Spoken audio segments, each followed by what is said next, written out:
बंदी छोड़ सतगुरु रामपाल जी परमेश्वर जी की जय हो।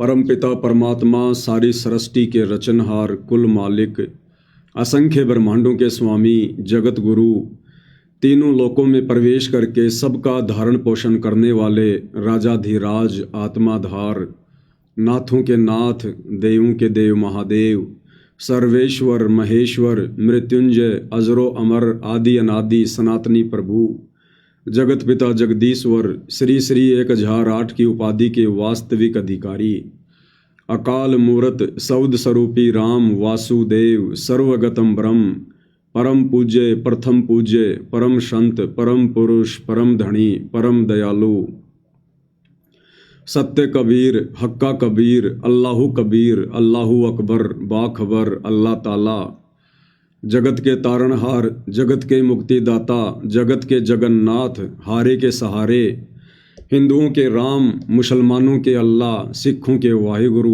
ईसाइयों के मसीह दया के सागर दयानिधि करुणा के सागर करुणानिधि स्वयंभू परिभू संकट मोचन कष्ट हरण मंगल करण दुख भंजन अविगत कबीर निर्विकार निर्विषम परमात्मा अलय अलेख सतगुरु आदि अनादि सतगुरु असली मर्यादा पुरुषोत्तम असली राम असली कृष्ण असली घनश्याम असली मुरारी राजाओं के राजा महाराजाओं के महाराजा शहंशाहों के शहंशाह सम्राटों के सम्राट भगवानों के भगवान अल्लाहों के अल्लाह प्रभुओं के प्रभु मसीहाओं के मसीह सच्चे वाहिगुरु बाबाओं के बाबा पीरों के पीर सेठों के सेठ जगत सेठ सावड़सा सेठ सर्वगुण संपन्न अनंत कोटि कलाओं के स्वामी अनंत कोटि ब्रह्मांडों के नायक योगियों में महायोगी ध्यानियों में महाध्यानी सिद्धों में परम सिद्ध ज्ञानियों में तत्वज्ञानी ब्रह्मज्ञानी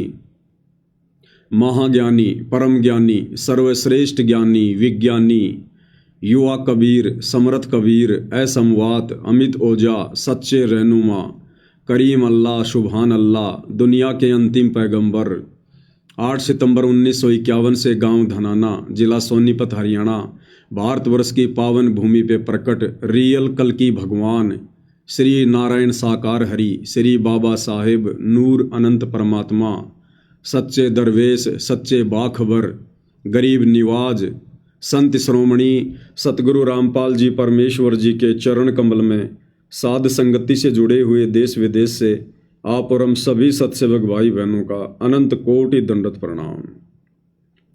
सत्साई भाई और बहनों, बहुत बड़ी दया बहुत बड़ी मेहर पूज्य गुरुदेव भगवान की परमेश्वर रामपाल जी की, जिनके शुभ आशीर्वाद से विशेष आशीर्वाद से आप और हम सभी साध संगति से जुड़े हुए सत्सेवक भाई बहन ज्ञान को आधार बनाकर हर प्रकार से संघर्ष करते हुए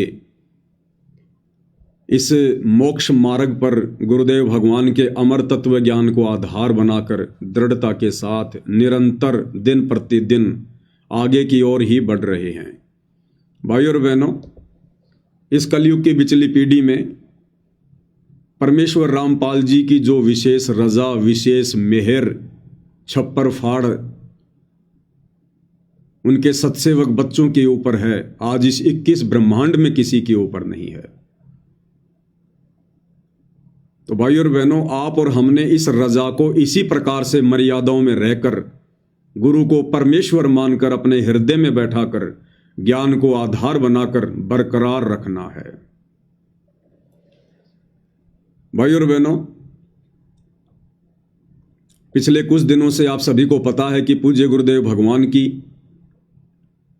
काल प्रेरित सतलोक आश्रम मैनेजमेंट हरियाणा वालों के द्वारा जो गुरु को मानुष मानते हैं और अपने ही राजनीतिक प्रयासों के चलते उनको बाहर निकालने का सपना देख रहे थे, परमेश्वर ने उनके उन राजनीतिक उन प्रयत्नों पर पानी फेर दिया। कुछ दिन पहले इन्होंने हिसार कोर्ट में याचिका लगाई थी बेल के लिए, जमानत के लिए। तो पूज्य गुरुदेव भगवान ने जज को प्रेरणा करते हुए और आज 25/9/2025 को वो जमानत याचिका रद्द करवा दी। ये कोई सामान्य घटना नहीं है भाई और बहनों, क्योंकि इन लोगों ने राजनीतिक प्रयास करके, क्योंकि पिछले 2-3 वर्षों से गुरुदेव भगवान का जो कलयुगी परिवार है, उनके दोनों बेटे हैं, वो किस कदर हरियाणा में बीजेपी सरकार के मुरीद बने हुए हैं। संगत की मर्यादा तोड़वाने से भी पीछे नहीं हट रहे। मुख्यमंत्री की रैली में, प्रधानमंत्री की रैली में तुरंत हरियाणा रोडवेज की बसें बुलाकर आश्रमों में और संगत को बैठा देते हैं भीड़ के रूप में। तो इन लोगों के राजनीतिक प्रयासों के चलते भी पूज्य गुरुदेव भगवान ने जमानत याचिका स्वीकार नहीं की। अन्यथा विचार करो भाई और बहनों, हाई कोर्ट ने लगातार 2 मुकदमों में सजा को भी सस्पेंड करते हुए और निचली कोर्ट पर छोड़ दिया कि निचली कोर्ट चाहे तो संत रामपाल जी को जमानत दे सकती है, बेल दे सकती है। और अगर हाई कोर्ट ने आसानी से जमानत दे दी है, अपनी तरफ से हरी झंडी दिखा दी है, सजा को भी सस्पेंड कर दिया है समय से पहले, तो सोचो भाई और बहनों, फिर निचली जो अदालत है, डिस्ट्रिक्ट जो कोर्ट है, वो तो बड़ी आसानी से जमानत दे दे, बड़ी आसानी से। और आज हिसार की अदालत ने परम पूज्य परमेश्वर सतगुरु रामपाल जी की जमानत को स्वीकार करना था, लेकिन भाई और बहनों, अभी वो ठीक का समय नहीं आया है पूज्य गुरुदेव भगवान के बाहर आने का। इसलिए गुरुदेव ने स्वयं जज में प्रेरणा करते हुए और जमानत याचिका खारिज करवा दी। भाई और बहनों, इन आश्रम वालों ने तो सारे प्रयत्न किए। ये आश्रम वाले तो चाह रहे थे कि गुरुजी आ जाएं, गुरुजी आ जाएं। इतने दिनों से संगत को भ्रमित कर रखा है, हम तैयारियों में लगे हुए हैं। कभी धनाना आश्रम में ट्रैक्टर से हल जोतते हुए दिखाते हैं कि गुरुजी आ रहे हैं, तैयारियां चल रही हैं। कभी गुरुजी के विश्राम के लिए धनाना आश्रम में एक 2 मंजिला इमारत बन रही है, उसको दिखाते हैं बार बार कि गुरुजी आ रहे हैं, गुरुजी आ रहे हैं। तो पूरा का पूरा सतलोक आश्रम मैनेजमेंट हरियाणा, गुरुदेव का परिवार, उनके भाई बंधु रिश्तेदार, सबके सब चाह रहे हैं कि गुरुजी आ जाएं, गुरुजी आ जाएं। और इन सतलोक आश्रमों से जुड़ी लाखों की संगत वो भी चाह रही है कि गुरुजी आ जाएं, गुरुजी आ जाएं, गुरुजी आ जाएं। उसके बावजूद भी गुरुदेव भगवान ने उन लोगों की नहीं सुनी। क्यों नहीं सुनी भाई? अरे इतना तो आप आश्रम वालों को विश्वास होगा कि सतगुरु रामपाल जी भी कोई छोटी मोटी शक्ति हैं, छोटी मोटी पावर हैं। हालांकि आप लोग उनको परमात्मा तो नहीं मानते, भगवान तो नहीं मानते, खाली जुबान से भगवान भगवान के जयकारे लगाते हो, हृदय में जगह नहीं है। आप तो भगवान मानते हैं उस डाढ़ी मूंछ वाली कबीर जी की समझे जाने वाली मुर्दा फोटो को। तो आप लोग तो चाह रहे थे सारे के सारे कि हमारे गुरुजी जमानत पर आ जाएं, जमानत पर आ जाएंगे, और आप लोगों को पूरी उम्मीद थी कि गुरुजी जमानत पर आएंगे। तो तुम्हारे कबीर भगवान ने भी, डाढ़ी मूंछ वाले ने भी तुम्हारी अर्जी स्वीकार क्यों नहीं करी? अरे क्या दोष है तुम्हारे दिल में, क्या दोष है तुम्हारे मन में? अरे तुम दुनिया में ढिंडोरा पीटते हो कि कबीर भगवान समर्थ है, कबीर भगवान समर्थ है, कबीर भगवान जो चाहे सो कर दे, 14 कोटि दूत यम डर ही, ऊत भूत जम त्रास निवारे, चित्रगुप्त के कागज फारे। तो कबीर भगवान अभी तक तुम आश्रम वालों से नाराज क्यों है? अपने अंश को, अपने हंस को, अपने अवतार को तुम लोगों के अनुसार हिसार जेल से बाहर क्यों नहीं निकाल पा रहा कबीर? अरे क्या कमी रह गई आश्रम वालों तुम्हारे अंदर? तुम्हारी भक्ति में, तुम्हारी श्रद्धा में, तुम्हारी मर्यादाओं में, तुम्हारे समर्पण में? क्या कमी रह गई? विचार करो बैठकर, 2 मिनट चिंतन मनन करो संसार से हटके। क्यों नहीं सुनी भगवान ने तुम्हारी?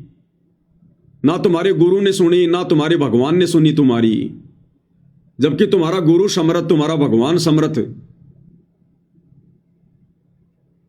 और जज इतना बड़ा हो गया कि तुम्हारे भगवान के रहते सहते, तुम्हारे गुरु के रहते सहते, और जज ने जमानत कैंसिल कर दी। क्या कमी है तुम्हारे अंदर? वो तो आ सकते हैं ना।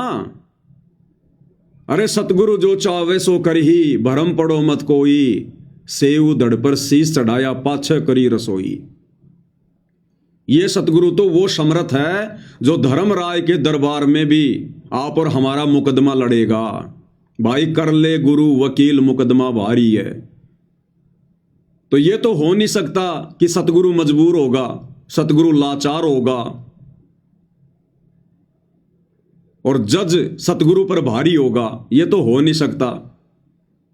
इसका मतलब सतगुरु जानबूझकर नहीं आना चाह रहे। अब क्यों नहीं आना चाह रहे भाई सतगुरु? इसका मतलब संगत में कमी है, संगत के विश्वास में कमी है, संगत की भक्ति में कमी है, संगत की मर्यादाओं में कमी है, जो अभी तक अपने गुरुदेव भगवान को प्रसन्न करने योग्य नहीं बनी है।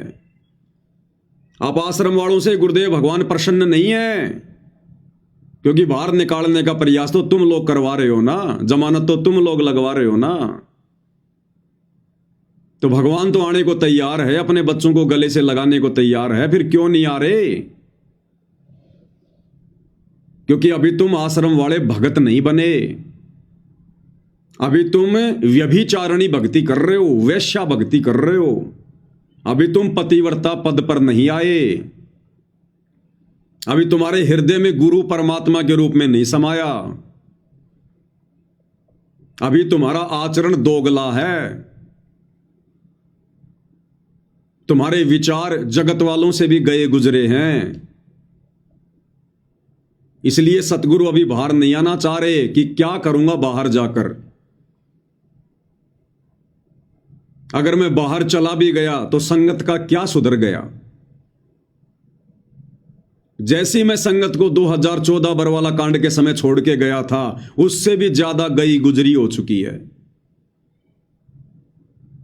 जैसा मनमाना आचरण मेरे परिवार वाले ये कोऑर्डिनेटर बरवाला कांड के समय कर रहे थे, उससे भी कई गुना ज्यादा मनमाना आचरण बरवाला कांड के बाद इन लोगों ने शुरू कर दिया।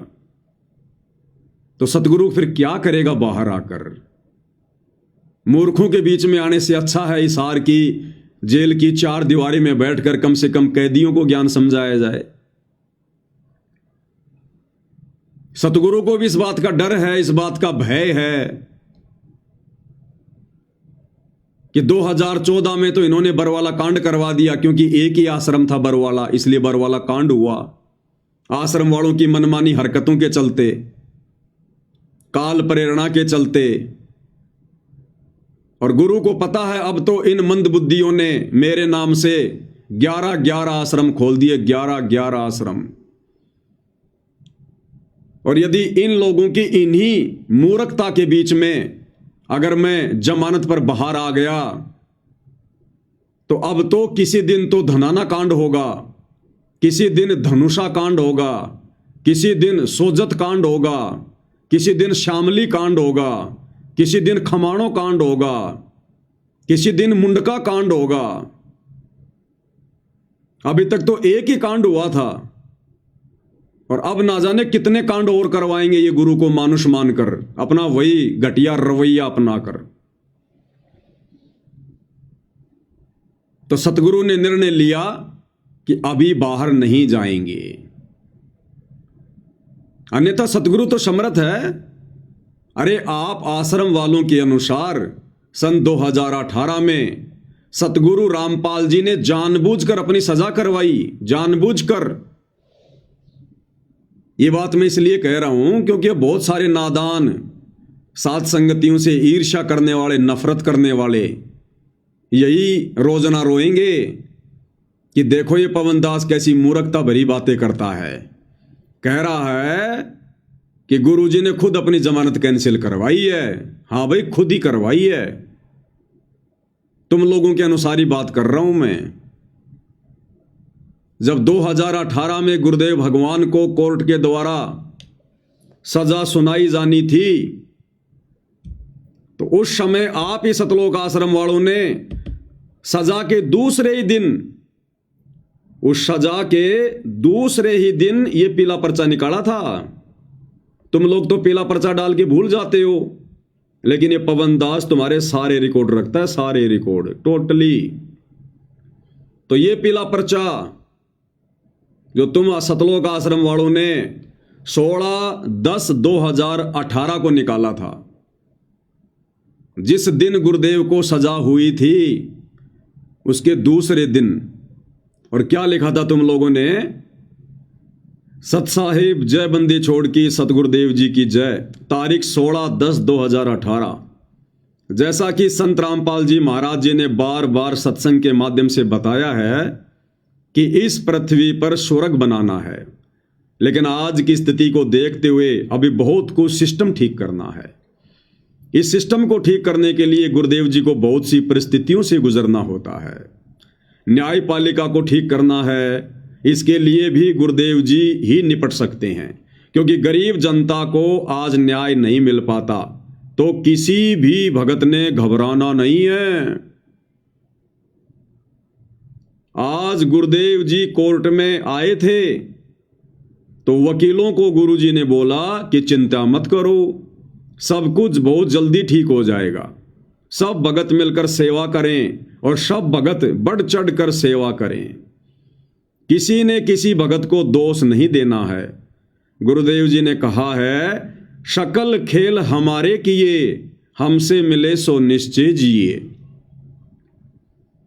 मनोज भगत है जो कि गुरुदेव जी के पास जेल में सेवा करता है। 8 अक्टूबर को गुरुदेव जी ने जेल में भगत मनोज को कहा कि 11 अक्टूबर को केसों का फैसला आने वाला है, लेकिन मेरा यानी गुरुजी का काम अभी पूरा नहीं हुआ, तो अगर फैसले में सजा हो जाए तो मुझे मेरा काम करने का पूरा समय मिल जाएगा। फिर जब 11 अक्टूबर को संत रामपाल जी दोषी करार होकर वापस जेल में आए तो फिर मनोज भगत को जेल में कहा कि अब मैं खुश हूं कि मुझे सजा हो गई। परमात्मा कबीर ने अब मुझे फिर समय दे दिया मेरा काम पूरा करने का। ये सब बातें मनोज भगत ने जेल में अपने परिवार वालों को मिलाई पर बताई। तो ठीक इसी प्रकार आप लोग जो लिख रहे हो इस पीले पर्चे में कि गुरुदेव भगवान ने कहा कि बहुत अच्छा हुआ, मैं बहुत खुश हूं, परमात्मा ने मुझे समय दे दिया, मेरी सजा करवा दी, क्योंकि अभी मेरा काम पूरा नहीं हुआ, अभी तो मुझे न्यायपालिका को ठीक करना है। तो ठीक इसी प्रकार भाई और बहनों, आज 25/9/2025 को सतगुरु रामपाल जी ने खुद जानबूझकर जज में प्रेरणा करके अपनी जमानत कैंसिल करवाई है, क्योंकि अभी सतगुरु रामपाल जी का कार्य पूरा नहीं हुआ है। अभी बाहर संगत ने मूर्खता नहीं छोड़ी है। दुनिया वालों को तो मुक्ति की चिंता नहीं है, आश्रम से जुड़े भगत समाज को भक्ति की चिंता नहीं है, तो अभी सतगुरु का काम पूरा नहीं हुआ। सतगुरु हम जानवरों को इंसान बनता हुआ देखना चाहते थे कि मेरे रहते सहते तो ये भगत नहीं बने, इंसान नहीं बने, कम से कम मेरे जेल जाने के बाद ही थोड़ा बहुत सबक लेंगे, शिक्षा लेंगे, इनको अपनी गलतियों का पछतावा होगा, नाक रगड़ रगड़ के माफी मांगेंगे, आगे गलतियां करने से बचेंगे। लेकिन सब कुछ उसके विपरीत, पहले से बढ़ चढ़ के गलतियां, बढ़ चढ़ के राजनीतियां, बढ़ चढ़ के मनमाना आचरण, बढ़ चढ़ के पाखंड। अब खाओ तुम लड्डू जलेबी आराम से इन आश्रमों में, सतगुरुदेव भगवान नहीं आने वाले। सतगुरुदेव भगवान तो उस विधि से आएंगे जिस विधि से उन्होंने साध संगति के माध्यम से वीडियो बनवा दिए हैं। अभी तो बहुत कुछ होना बाकी है। अभी तो संगत की छटनी चल रही है, फिर संगत की चटनी होगी। विनाशकारी समय नजदीक आ रहा है। देश दुनिया में हाहाकार मचेगी। पूरी दुनिया प्राकृतिक आपदाओं से घिरेगी। तरह तरह की बीमारियां आएंगी। दुनिया को नानी याद आएगी। ये नेता मंत्री ये देश छोड़ छोड़ के भाग खड़े होंगे। पूरे देश में मिलिट्री शासन लागू होगा। और जब ये बड़े बड़े लोग अपनी जान बचाने के लिए सतगुरुदेव भगवान के पास हिसार जेल में जाएंगे, नाक रगड़ेंगे, मिन्नतें करेंगे, उस समय ये परमात्मा फिर बिना किसी चमत्कार के, बिना किसी जमानत के, बिना किसी जजमेंट के हिसार जेल से बाहर आएंगे। आप लोग साथ संगति की वीडियो नहीं देखते क्या? तुम लोगों ने सोचा कि हाई कोर्ट से गुरुजी को हरी झंडी मिल गई। अब हिसार कोर्ट कौन सी बड़ी चीज है, जमानत हो ही जाएगी। और दास ने उसी समय 2 वीडियो बना दिए थे कि अभी गुरुजी नहीं आएंगे। तुम्हारे वकीलों को भी उम्मीद नहीं थी कि यह जमानत कैंसिल हो जाएगी, लेकिन दास ने पहले ही वीडियो बना दिए थे कि तुम कितना ही प्रयास कर लो, तुम्हारे राजनीतिक हथखंडों के माध्यम से ये परमात्मा हिसार जेल से बाहर आकर अपनी हंसी नहीं करवाएगा, अपनी बेइज्जती नहीं करवाएगा, अपने आप को मानुष साबित नहीं करवाएगा। ये फाइनल गेम है, फाइनल गेम। ये अपने हिसाब से आएगा। और गुरुदेव भगवान को भली भांति पता है कि सन 1994 से मैंने जो ये बाग लगाया है, भक्ति रूपी बाग, और 2014 के बाद मैंने जो साध संगतियां शुरू की हैं, अपना यथार्थ 13वां कबीर पंथ शुरू किया है, केवल वही आत्माएं मुझे परमात्मा मानती हैं, परमेश्वर मानती हैं। और पिछले 4 युगों से मैं जिस प्रकार के भक्ति भाव अपने भक्तों से चाहता था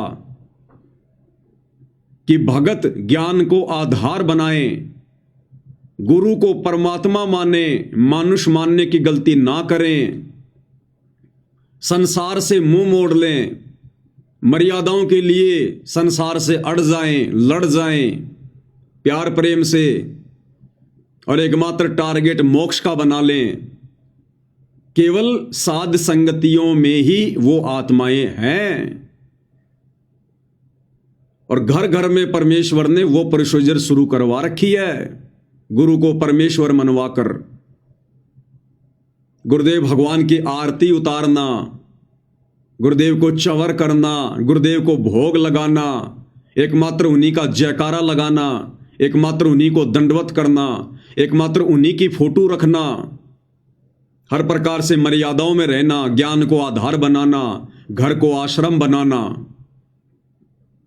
तो जो ये बाग 2014 के बाद गुरुदेव भगवान ने लगवाया है, तो क्या गुरुदेव भगवान को इस बात का नहीं पता कि अगर मैं इस समय जमानत पर बाहर आ जाता हूं तो मेरी जमानत कौन करवा रहे हैं? ये आश्रम वाले करवा रहे हैं। और आश्रम वाले मुझे क्या मानते हैं? अपने जैसा जीव, मानुष, मां के गर्भ से जन्म लिया हुआ प्राणी। ना इनकी कोई मर्यादा ठीक है, ना इनके भक्ति भाव ठीक हैं, ना इनके दिल में कोई तड़प है, ना कोई कशक है। ये तो खा रहे हैं लड्डू जलेबी बर्फी पिछले कई वर्षों से। गुरु जेल में दाल रोटी खाए तो खाए, ये तो खाएंगे लड्डू जलेबी बर्फी। आश्रमों में घूमेंगे फिरेंगे, मनोरंजन करेंगे, कबीर का झोपड़ा देखेंगे, सेल्फियां लेंगे, जुलाहों का कुआं देखेंगे, नकली मिट्टी की गाय बैल बांधेंगे, लहर तारा तालाब बनाएंगे, राजनेताओं से सांठगांठ करेंगे, जगत वालों से यारी दोस्ती रिश्तेदारी निभाएंगे, झूठा भाईचारा निभाएंगे, कदम कदम पे मर्यादा तोड़ेंगे। तो गुरुदेव को इस बात का नहीं पता कि अगर मैं जेल से बाहर आ गया तो जाऊंगा कहां? यही लोग लेके जाएंगे मुझे, और वहां लेकर जाएंगे जिन आश्रमों को इन्होंने राजनीति का अड्डा बना रखा है। और यदि मैं वहां चला गया तो जो बाग मैंने सात संगतियों के माध्यम से लगाया है, मैंने अपनी विशेष आत्माओं को छांटा है सतलोक के लिए, जिनकी ट्रेनिंग चल रही है सात संगति में, वो आत्माएं भी विचलित हो जाएंगी, डगमग हो जाएंगी, और मेरे 40 लाख वर्षों की मेहनत पानी में मिल जाएगी। सतयुग से लेकर वर्तमान समय की मेहनत है। इसलिए गुरुदेव भगवान ने जमानत कैंसिल करवाई है, जमानत कैंसिल। तो परमेश्वर ने जो भगत तैयार किए हैं ना सतलोक के लिए, साध संगति से जोड़कर, परमात्मा उन आत्माओं को टूटता हुआ नहीं देखना चाहते। और अंतर्यामी परमात्मा को भली भांति पता है कि अगर मैं इनके आश्रमों में चला भी गया तो वो मेरी प्यारी आत्माएं इन आश्रमों में नहीं आएंगी। वो उसी प्रकार से ज्ञान को आधार बनाकर गुरु को शब्द रूप में विराजमान करके अपने घर पर भक्ति करेंगी। इन आश्रमों की तरफ वो झांक कर भी नहीं देखेंगे, झांक कर भी।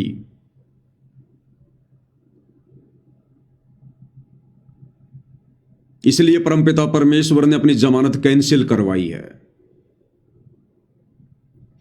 और गुरुदेव को पता है यदि मैं इन आश्रमों में आ गया तो इन लोगों का सुधर क्या गया। इनकी तो वही घटिया आदतें, मनमाना आचरण, गुरु को मानुष मानना। तो मैंने जो चंद भगत छांटे हैं सात संगतियों के माध्यम से, फिर उनमें और आश्रम वालों में, अगर वो सात संगत वाले आश्रमों में आ गए तो उनमें और इन काल प्रेरित आश्रम वाले भक्तों में भला क्या अंतर रह जाएगा। क्योंकि साध संगत वाले अगर आश्रमों में जाएंगे तो आश्रमों के अनुसार ही भक्ति करनी पड़ेगी, फिर से गुरु को मानुष मानना पड़ेगा, फिर से आपने ऑडियो वीडियो से आरतियां करनी पड़ेंगी, इन्हीं की तरह दंडवत करना पड़ेगा। ना गुरु की आरती कर पाओगे, ना गुरु पे चवर कर पाओगे। उस कागज के टुकड़े को कबीर मान के जून के महीने में उसका प्रगट दिवस मनाना पड़ेगा। तो भाई परमात्मा सामान्य जीवों की तरह गलतियां नहीं करता है। बड़ी मुश्किल से परमात्मा ने अपना ये सात संगति रूपी बाग लगाया है, अपनी विशेष दृढ़ आत्माओं को छांट कर अलग किया है। भगवान ऐसी गलती करेगा क्या?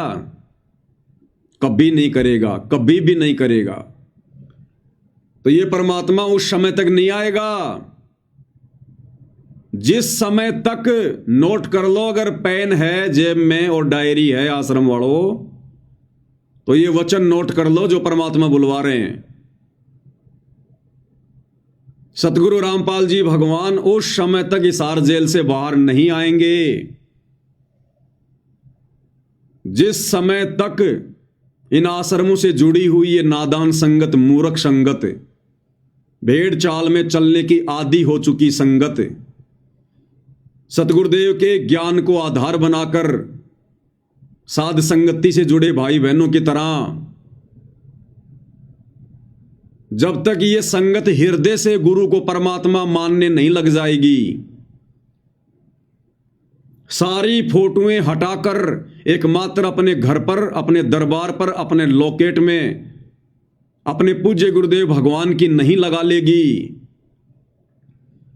घर घर में सतगुरु रामपाल जी परमेश्वर जी को जब तक ये शतलोक आश्रमों से जुड़ी नादान संगत गीता जी अध्याय 3 श्लोक 13 के अनुसार भोग लगाना शुरू नहीं कर देगी, और घर घर में सत्सेवक भाई बहनों की तरह ये 5 दीपक वाली थाली लेकर परमेश्वर के विधान अनुसार पाती पंच पोहप कर पूजा और देव निरंजन और न दूजा, जब तक घर घर में गुरुदेव भगवान की आरती उतरना शुरू नहीं हो जाएगी, जब तक घर घर में गुरु को परमेश्वर मानकर तीनों समय की आरती के समय या दोनों समय की आरती के समय भोग लगाते समय ये चौवर राम होना शुरू नहीं हो जाएगा, गुरुदेव को परमेश्वर मानकर,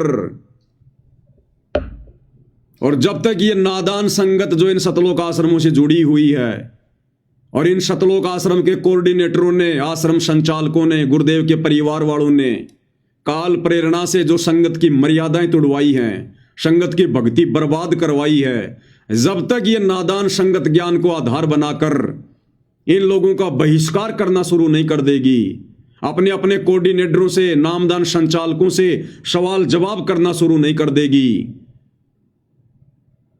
तब तक भाई और बहनों परमेश्वर दया नहीं करेंगे, नहीं करेंगे।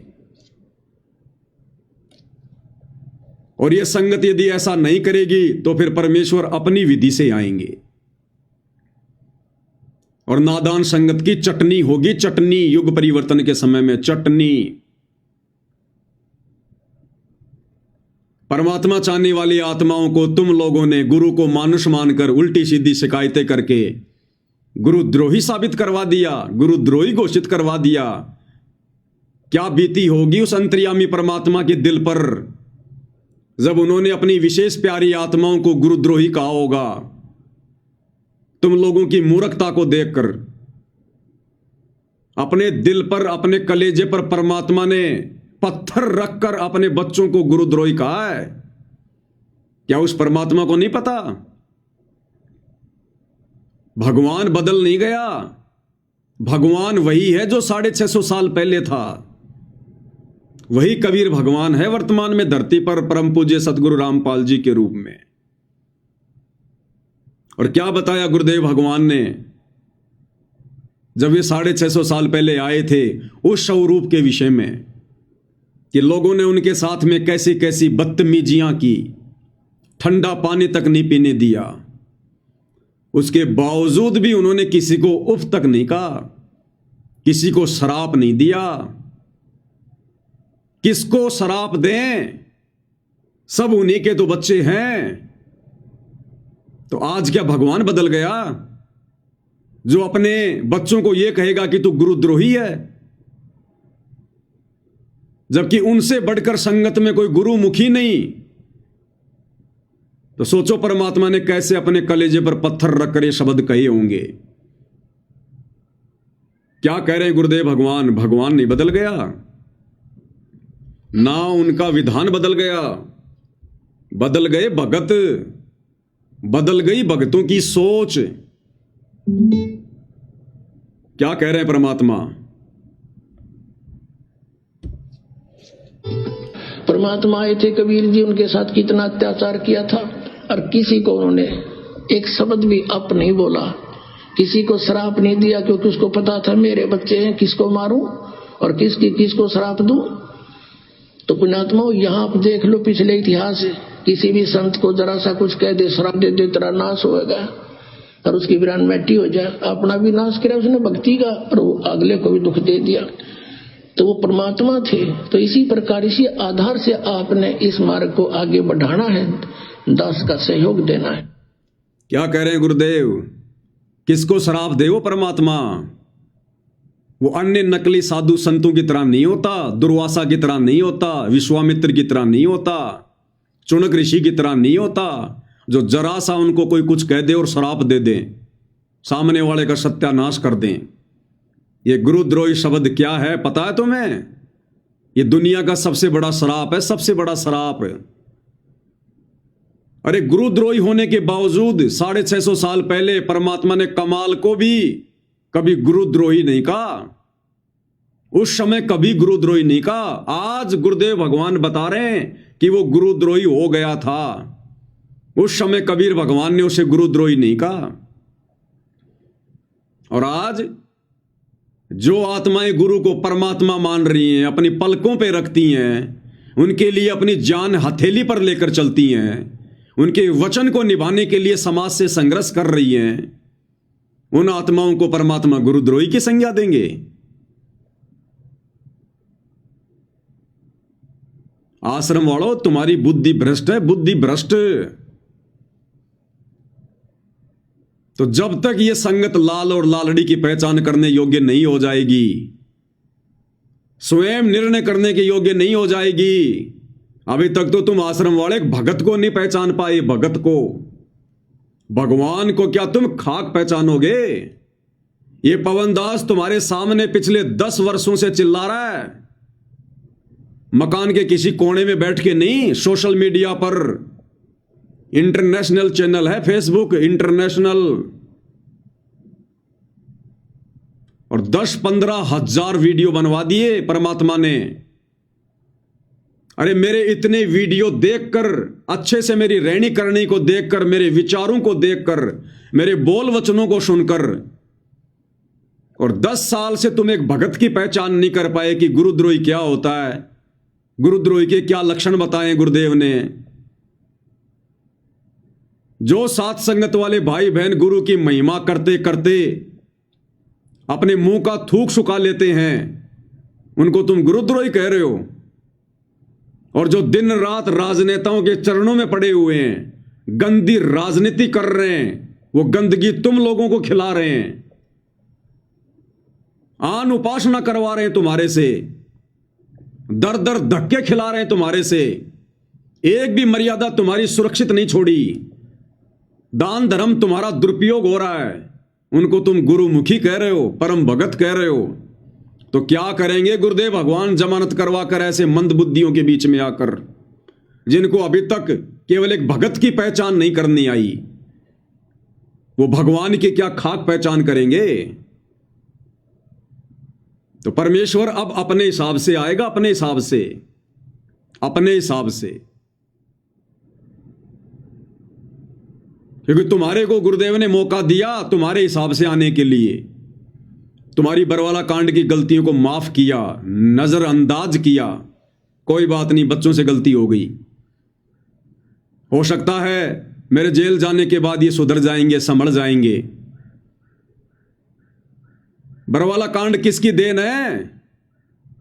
राष्ट्रीय समाज सेवा समिति की, सतलोक आश्रम मैनेजमेंट हरियाणा की, इन कोऑर्डिनेटरों की, गुरुदेव के परिवार की। सारी की सारी व्यवस्था तो ये संभाल रहे थे। हथियारों की व्यवस्था करना, भक्तों को कमांडो बनाना, सरकारों के खिलाफ पुस्तकें लिखना, जजों को भड़काना, सारी व्यवस्था तो ये कर रहे थे।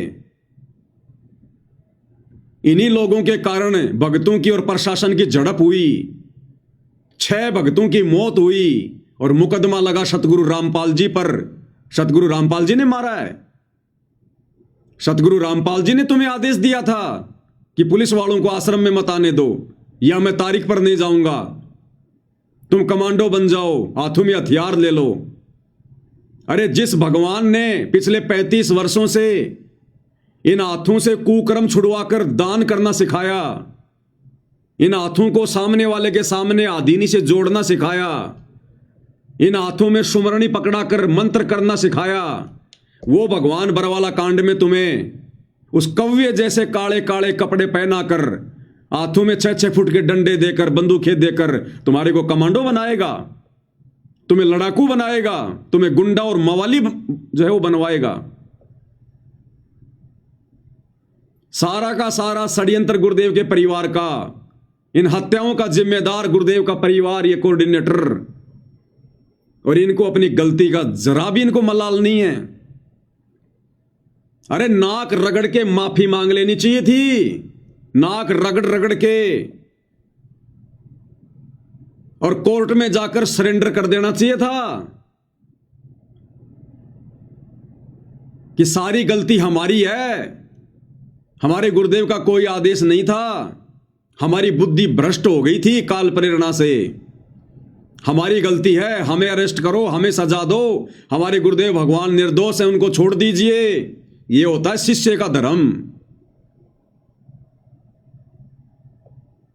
और तुम लोगों ने क्या किया?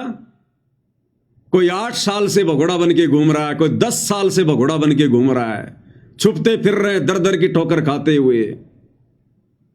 कब तक छुपोगे? अरे सरकार से तो छुप जाओगे, प्रशासन से तो छुप जाओगे, अपने कर्मों से कैसे छुपोगे? भगवान से कैसे छुपोगे? वो सजा बाकी है, मिलेगी सजा। ये बकवास ज्यादा दिन की नहीं है जो तुम कर रहे हो वर्तमान में, ये पाखंड आडंबर।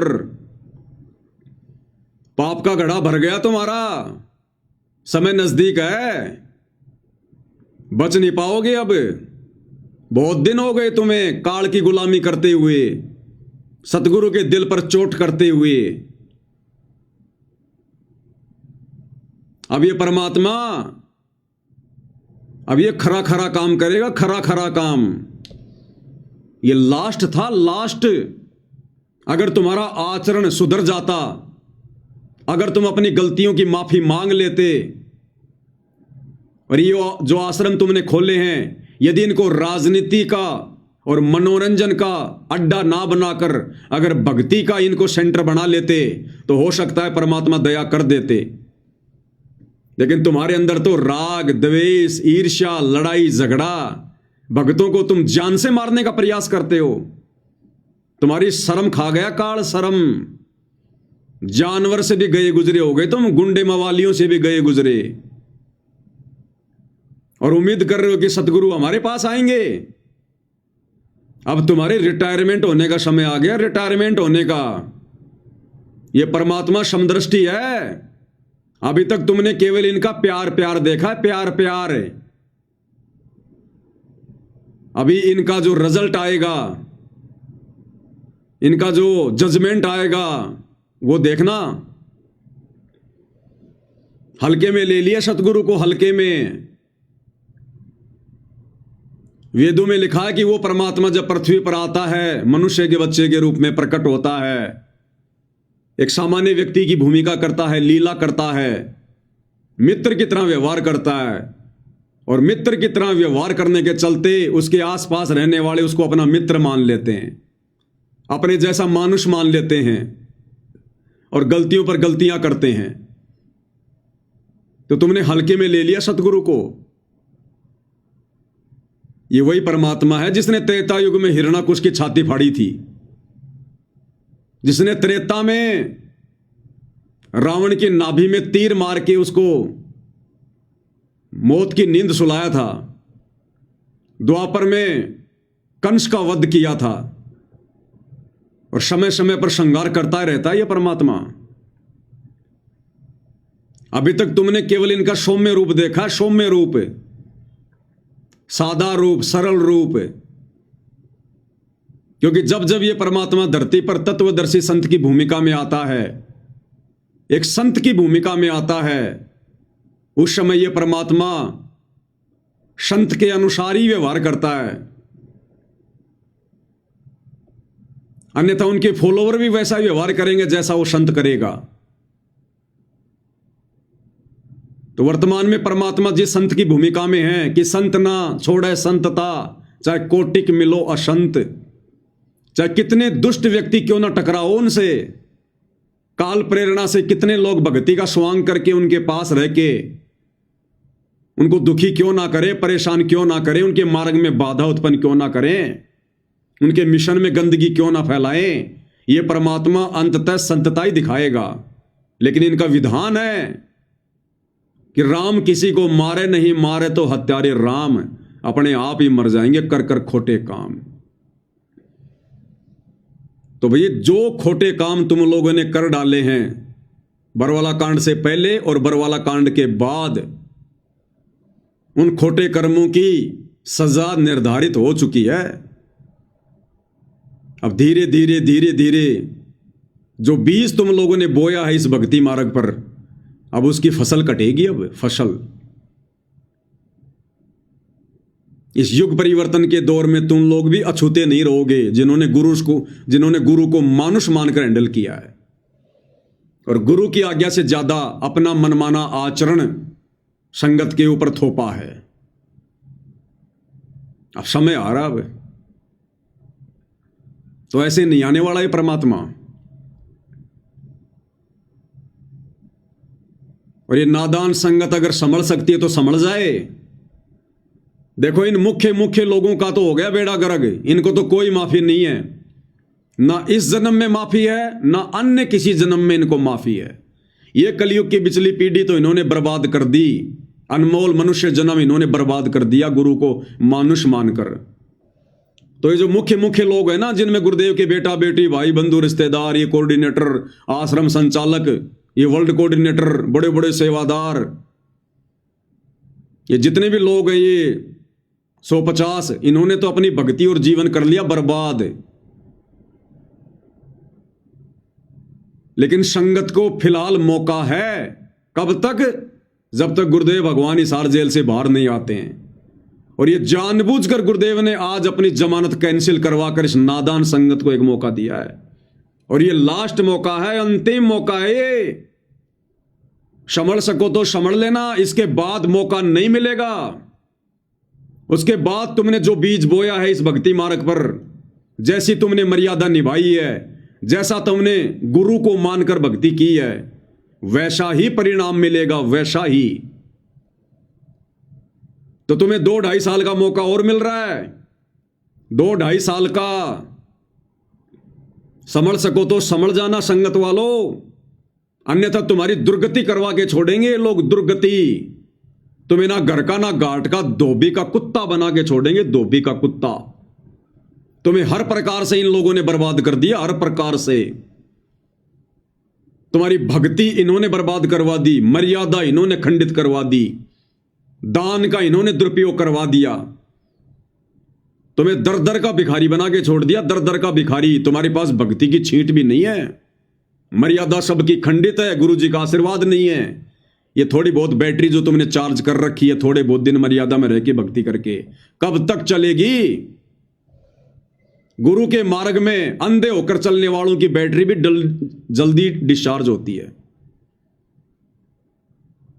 तो दास तो भैया निवेदन कर सकता है, प्रार्थना कर सकता है, विनती कर सकता है।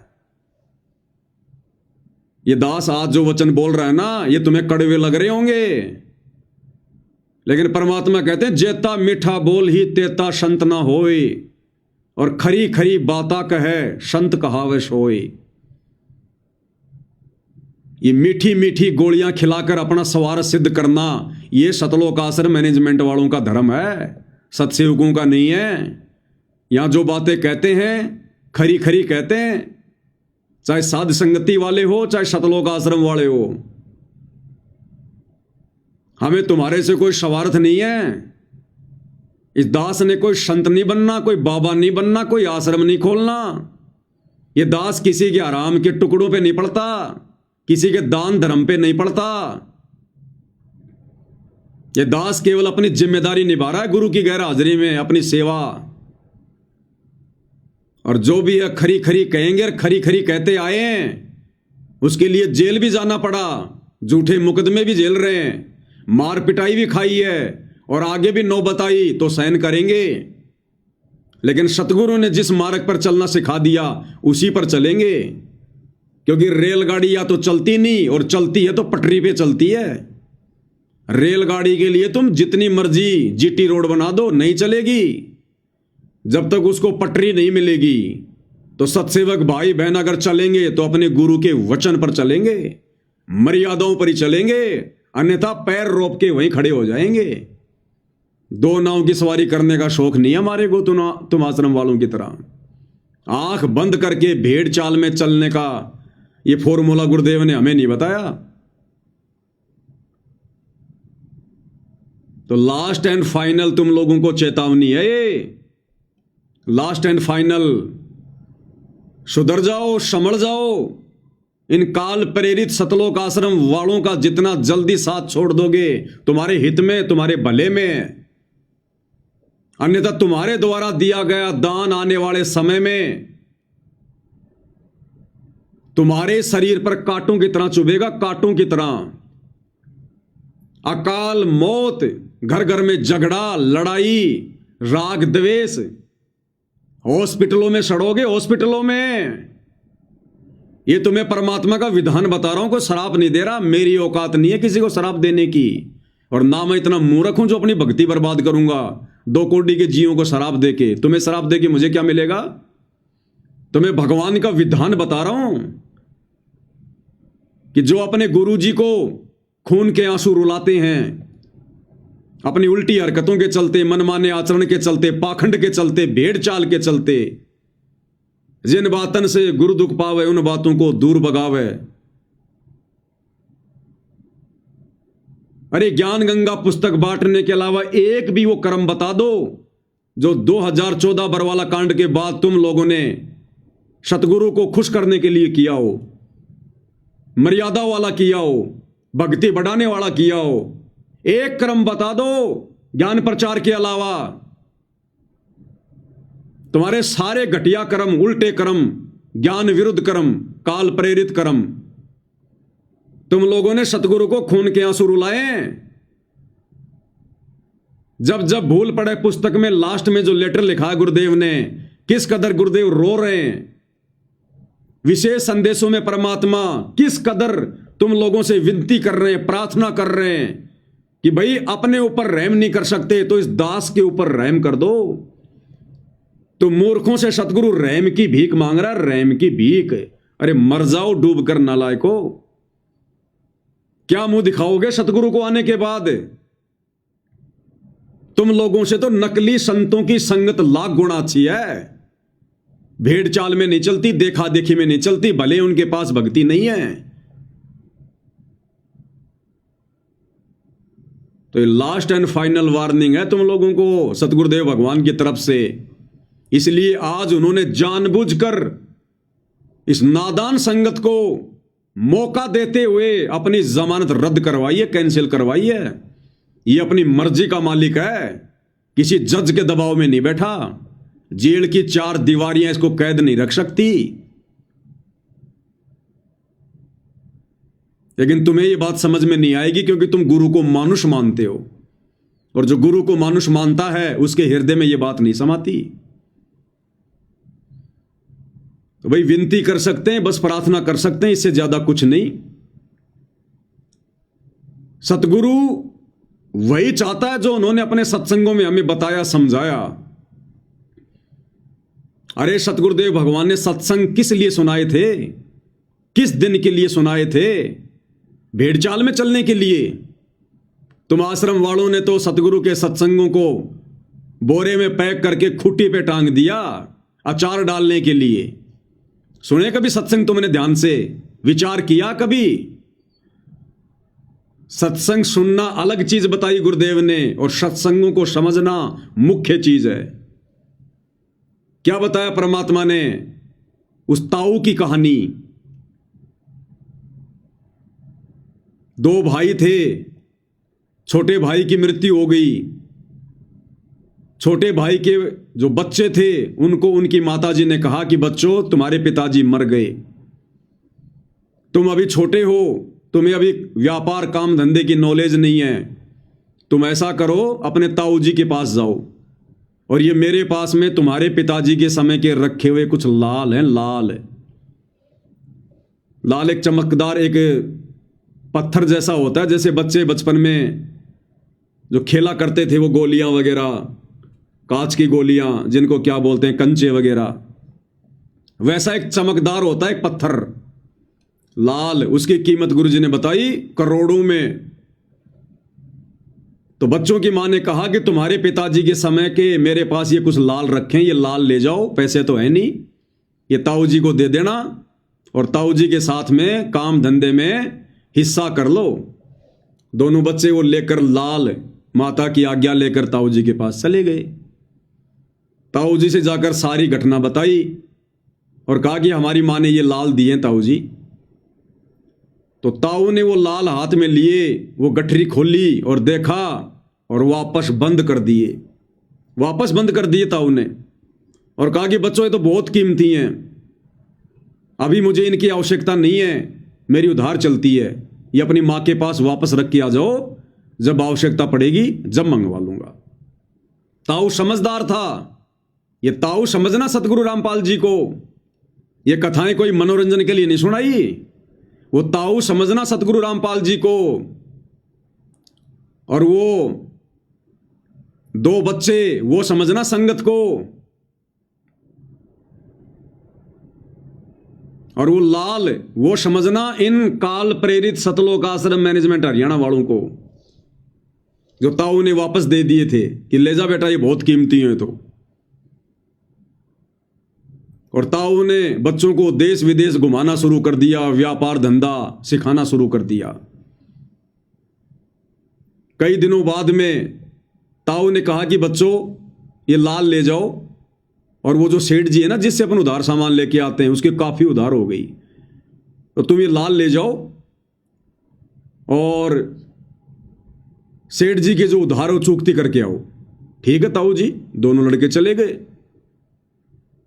जाकर सेठ जी को लाल दे दिया कि सेठ जी हमारे ताऊ जी ने लाल दिया है, आप अपना उधार समाप्त करो। सेठ ने एक जोहरी बुलाया जो लाल की जो परख करता था। जोहरी ने आकर देखा लाल को और कहा कि सेठ जी ये तो लाल नहीं है, ये तो लालड़ी है, लालड़ी। अरे लाल तो करोड़ों का होता है, ये लालड़ी तो 2 आने की भी नहीं है, 2 आने की भी। उन बच्चों ने भी देखा ध्यान से। सेठ ने अपने हाथ में पकड़ा और गली में फेंक दिए वो, और कहा कि ले जाओ इसे, धोखेबाज आदमी हो, मुझे ठगना चाहते हो। तुम्हारा ताऊ ऐसा दिखाई तो नहीं देता था, कब से हो गया ऐसा। वो दोनों बच्चे वो लालड़ी को उठाकर ढंग से देखते हुए और वापस आ गए ताऊ जी के पास, सारी बात बताई। ताऊ जी बड़ा चालाक था, बड़ा सयाना था, जानबूझ के लालड़ी दी थी, जानबूझ के। ताऊ जी ने कहा ओ बच्चों मेरे से गलती हो गई, धोखा लग गया, मैंने लाल की जगह तुम्हें लालड़ी दे दी। सेठ बिल्कुल ठीक कह रहा बच्चों। अच्छा एक काम करो, अब ये लाल ले जाओ, अब जाओ सेठ जी के पास। अब दोनों बच्चों ने फिर से लाल हाथ में लिया, लाल को ध्यान से देखा। वो परख कर रहे थे लाल और लालड़ी की, झटके लग रहे थे उनको।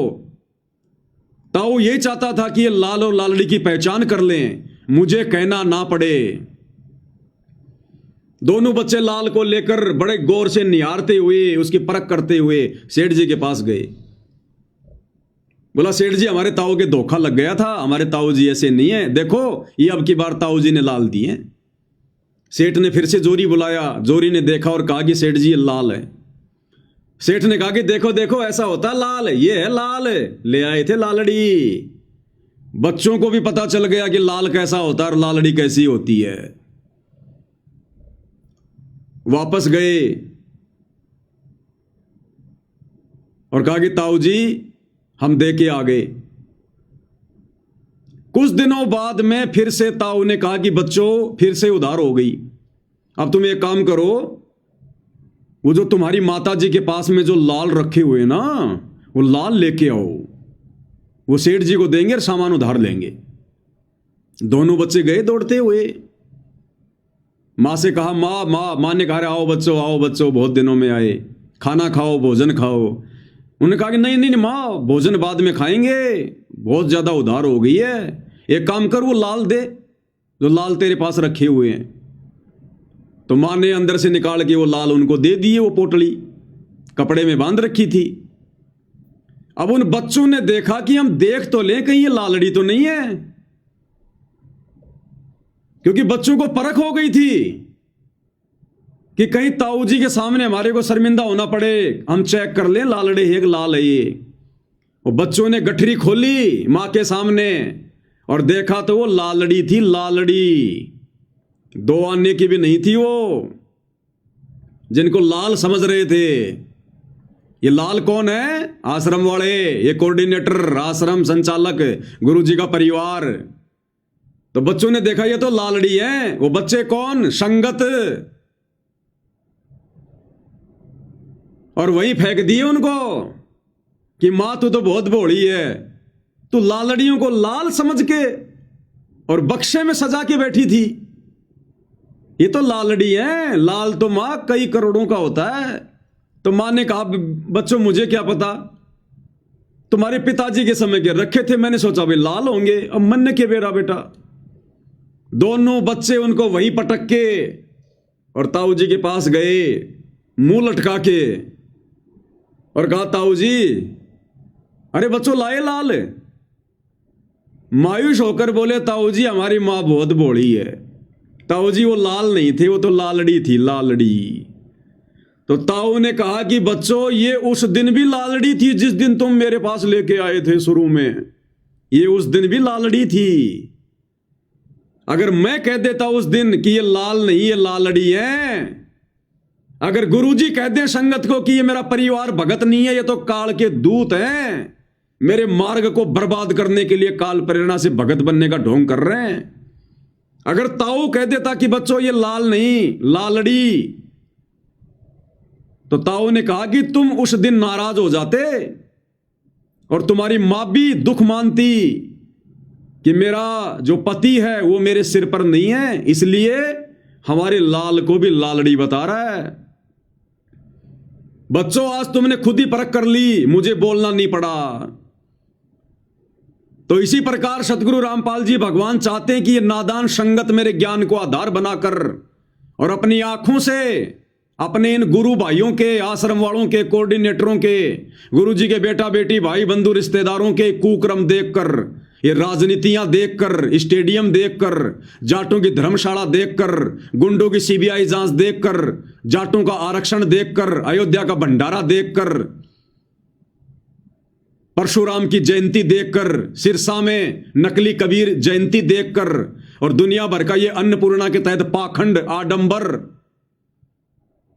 ये सारे मनवस घटिया भक्ति विरुद्ध कुकर्मों को देखकर गुरुदेव भगवान सोच रहे हैं कि ये नादान संगत खुद ही फैसला कर ले तो ठीक है कि संगत में लाल कौन है और लालड़ी कौन है, ये आश्रम वाले कौन है और साथ संगति वाले कौन है, मुझे कहना ना पड़े।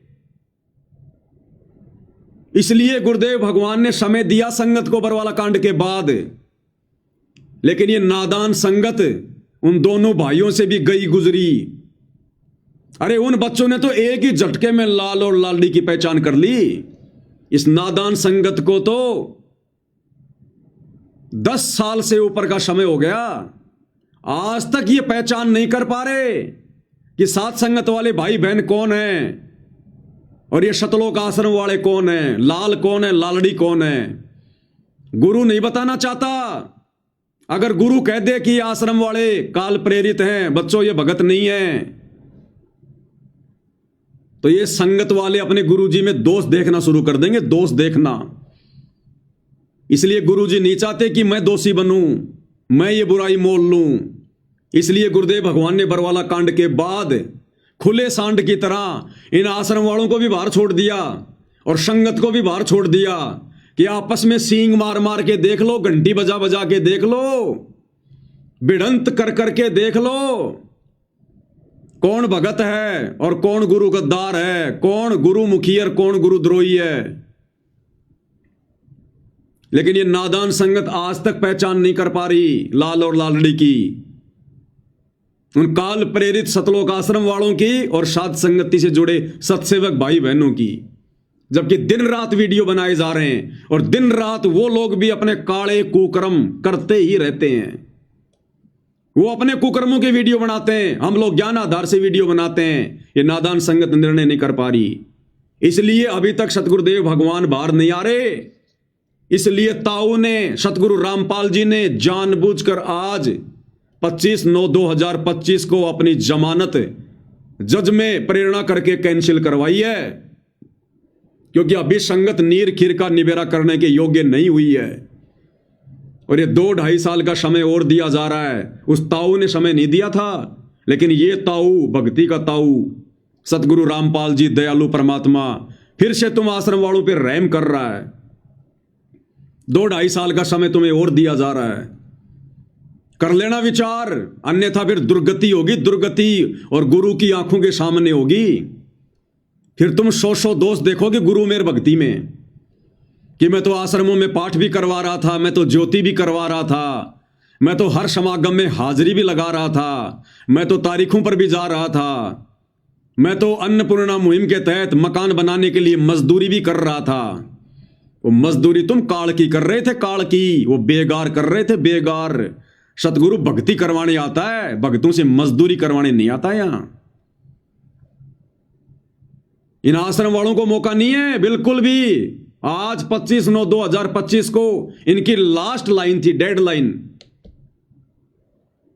इस नादान संगत को मौका है थोड़ा, अगर संभल सको तो संभल लेना भाई और बहनों, नहीं तो दुर्गति दरवाजे पर खड़ी है, दुर्गति। साथ संगति के वीडियो देखना शुरू कर दो, ज्ञान को आधार बना लो, भेड़ चाल में मत चलो, मत डरो, मत घबराओ कि नामखंड होगा। ये दुनिया भर की बकवाद जो आश्रम वाले तुमसे करवा रहे हैं, इससे तुम्हारे नामखंड नहीं हो रहे। और अपने गुरु भाई बहनों के ज्ञान आधारित, गुरुदेव के सत्संगों पर आधारित वीडियो देखने से तुम्हारे नामखंड हो रहे हैं, तुम्हारी बुद्धि भ्रष्ट हो रही है, काल बैठा है तुम्हारी नाक पर। तो हाथ जोड़ के विनती कर सकते हैं, प्रार्थना कर सकते हैं, क्योंकि हम सत्सेवक, तुम आश्रम वाले नादान भाई बहनों को अपना सगे भाई बहन से भी ज्यादा बढ़ के मानते हैं, ये आश्रम वाले नहीं मानते, सिवाय तुम्हें भेड़ बकरियों के अलावा, एक मजदूर के अलावा। इसलिए निस्वार्थ भाव से, क्योंकि तुम हमें कोई ज्योति का पैसा नहीं दे रहे, कोई पाठ का पैसा नहीं दे रहे, 10वें अंश का पैसा नहीं दे रहे, और ना हमारे को तुम्हारी भीख चाहिए, उसके बावजूद भी हम तुम लोगों को समझाने के लिए वीडियो बनाते हैं, तुम लोगों को समझाने के लिए जेल जा रहे हैं, मुकदमे झेल रहे हैं, मार पिटाई झेल रहे हैं, गालियां झेल रहे हैं इन आश्रम वालों की, और फिर भी तुम्हारी आंखें बंद है, तुम पहचान नहीं कर पा रहे सतगुरु का असली मार्ग, असली मिशन कहां से चल रहा है, गुरुद्रोही कौन है, गुरुमुखी कौन है। सतगुरु तो लाख बार कहेगा परीक्षा चल रही है, जैसी जेल में जाकर प्रार्थना करोगे वैसा ही जवाब देगा। बाहर संगत है, बाहर ये पवनदास है, और वीडियो बन रहे दिन रात, तुम्हारी आंखें फूटी पड़ी हैं क्या? अब क्या सतगुरु तुम्हारी आंखों में सूरमा डालेगा क्या? तब जाके तुम्हें दिखाई देगा। ये मोतियाबिंद का ऑपरेशन कर लो साथ संगति की वीडियो देखकर, नहीं तो दुर्गति दरवाजे पर खड़ी है आश्रम वालों, दुर्गति दरवाजे पर। सतगुरु ये पाखंड देखने नहीं आता, पाखंड करवाने नहीं आता। तो विनती कर रहे हैं और विनती कर सकते हैं, इससे ज्यादा हमारे पास चारा नहीं है। ये मार पिटाई करना, लड़ाई झगड़ा करना, गुंडे मवालियों वाली हरकत करना, मुकदमेबाजी करना, ये तो इन सतलोक आश्रम वालों के घटिया कर्म है, सतसेवकों के नहीं है। हम तो अंत तक उसी मार्ग पर चलेंगे जो मार्ग गुरुदेव भगवान ने दिखाया है।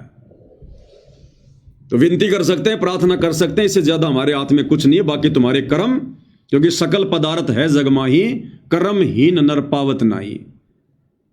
अब आज के संदेशे के बाद में कोई कर्महीन, कोई कर्म ठोक भगत होगा जो 5 मिनट बैठकर विचार नहीं करेगा।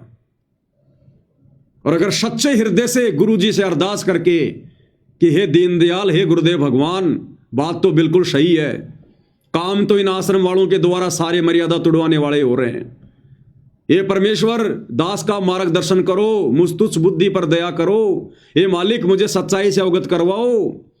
अगर सच्चे हृदय से, सच्ची नीयत से, नीर खीर का निवेरा करने की दृष्टि से अगर गुरुदेव भगवान के पास में 5 मिनट बैठकर भी चिंतन करोगे, अरदास करोगे, परमात्मा तुम्हें रास्ता दिखाएगा। और देखना शुरू कर दो सत्संगति की वीडियो। तुम अपने सतगुरु के गुलाम हो, सतगुरु के कलयुगी परिवार के गुलाम नहीं हो, इन कोऑर्डिनेटरों के गुलाम नहीं हो। अरे हम सत्सेवक भी तुम्हारे सामने, ना किसी आश्रम में जाते, ना किसी फर्जी नामदान सेंटर पर जाते, ना कहीं नाम शुद्ध करवाते, ना किसी को ज्योति और पाठ देते, इनको पात्रों के हाथों में ज्योति और पाठ का पैसा नहीं देते, इनके पीले पर्चों पर नहीं चलते, इनके घटिया कुकर्मों पर नहीं चलते, और ज्ञान को आधार बनाकर घर बैठकर मर्यादाओं में रहकर गुरु को परमेश्वर मानकर भक्ति कर रहे हैं। और तुम लोगों से लाख गुना ज्यादा इस भक्ति मार्ग पर आत्मिक शांति अगर किसी को है तो हम सत्सेवकों को है। अगर गुरुदेव भगवान की छप्पड़ फाड़ दया किसी पर है तो हम सत्सेवकों पर है।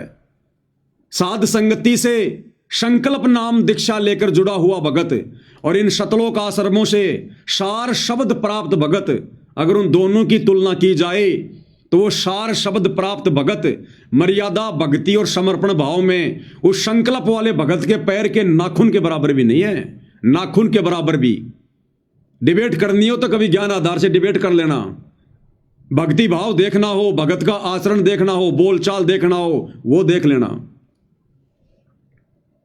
और कैसे समझाएं तुम्हें, प्रत्येक उदाहरण है तुम्हारे सामने, प्रत्येक उदाहरण है। और फिर भी नहीं समझोगे, फिर तुम्हारे जैसा निर्भाग कोई धरती पर नहीं। फिर तो परमात्मा कहते हैं कि ऐसे भक्तों को जन्म देने वाली मां को भी लानत है। पापी प्रभात ना बेटो, मुख देखे पाप लगे जिसका, 9 मास अपने गर्भ में कष्ट दिया, धिक्कार जन्म उसकी मां का। तो विचार कर लेना, अगर जरा भी ये तत्व ज्ञान की बूंद भी, गुरुदेव के तत्व ज्ञान की अगर एक बूंद भी तुम्हारे अगर भेजे में समाई है तो 5 मिनट बैठकर शांति से विचार कर लेना।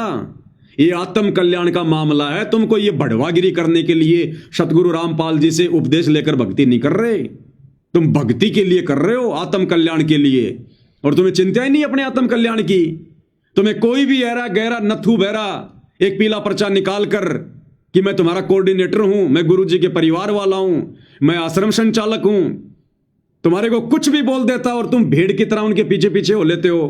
कहां मर गई तुम्हारी कॉमन सेंस? अरे तुम्हारी आंखों के सामने वीडियो कॉल आती हैं इन आश्रमों में, और इन आश्रमों में प्रार्थना की जाती है, गुरुदेव वृक्षारोपण करने के लिए, पेड़ लगाने के लिए आज आश्रम में 5000 भगत आ गए। और तुम्हारी आंखों के सामने गुरुदेव भगवान कहते हैं फिर कि रे भगत तो इनमें 5 भी नहीं है, भगत तो इनमें 5 भी नहीं है।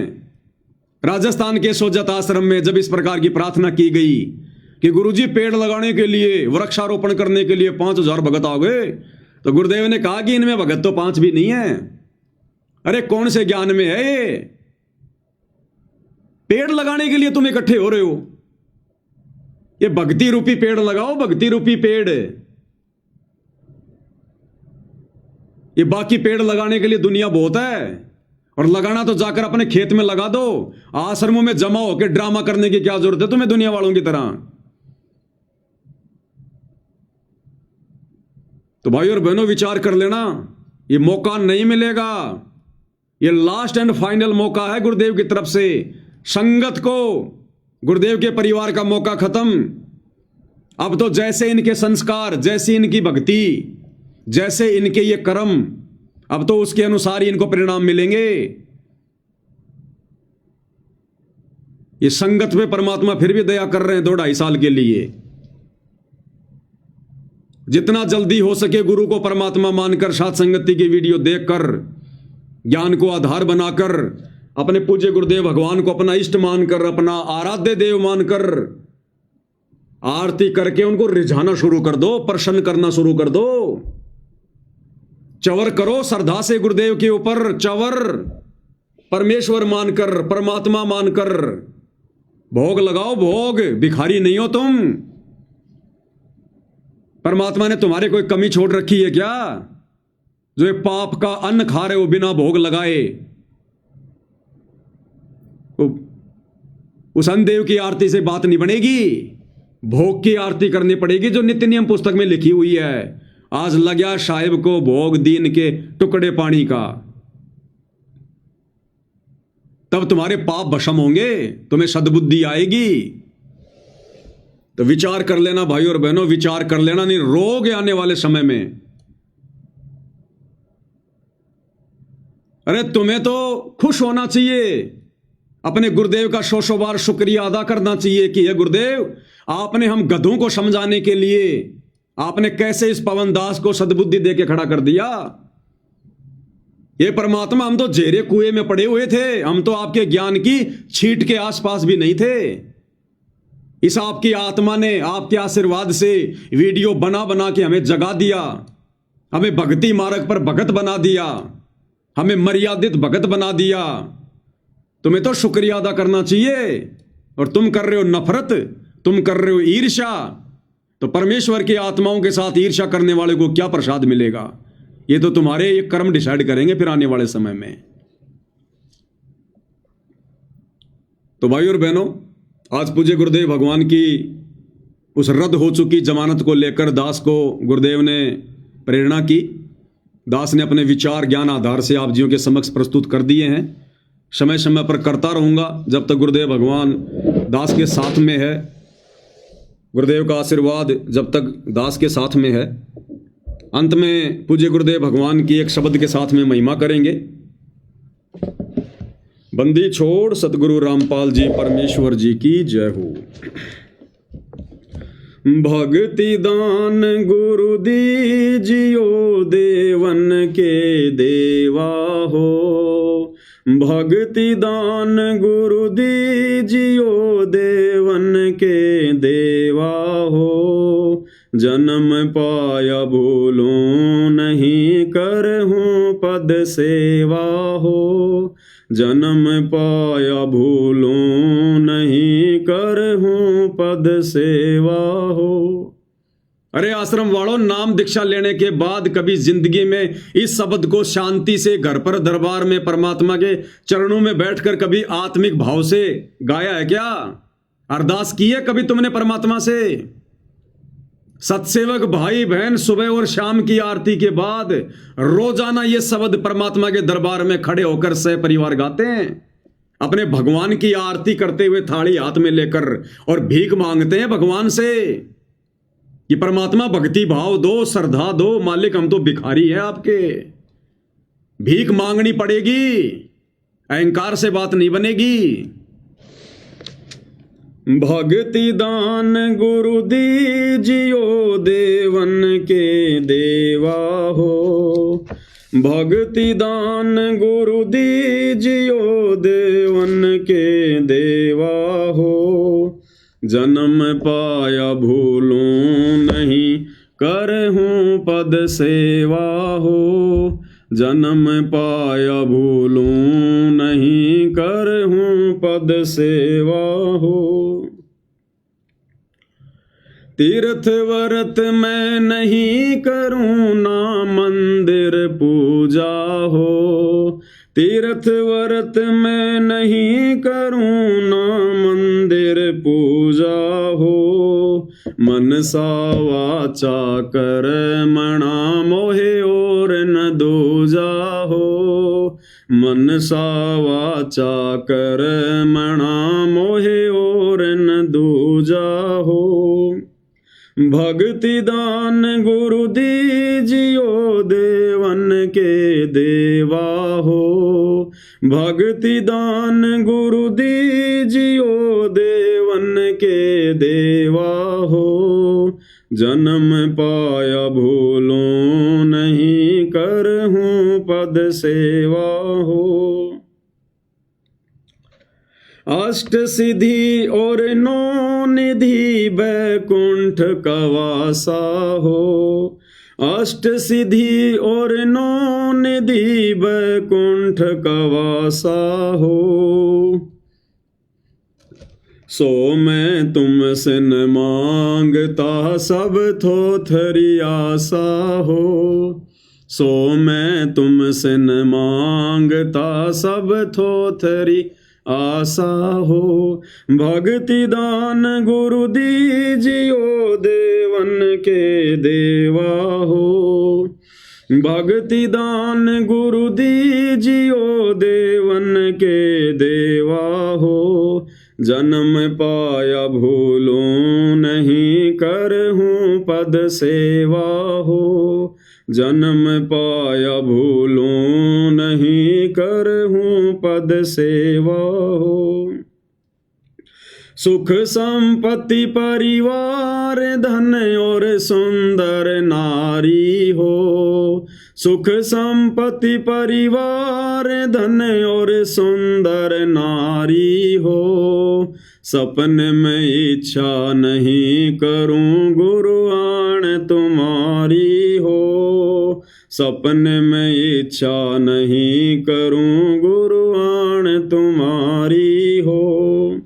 भक्ति दान गुरु दीजियो देवन के देवा हो।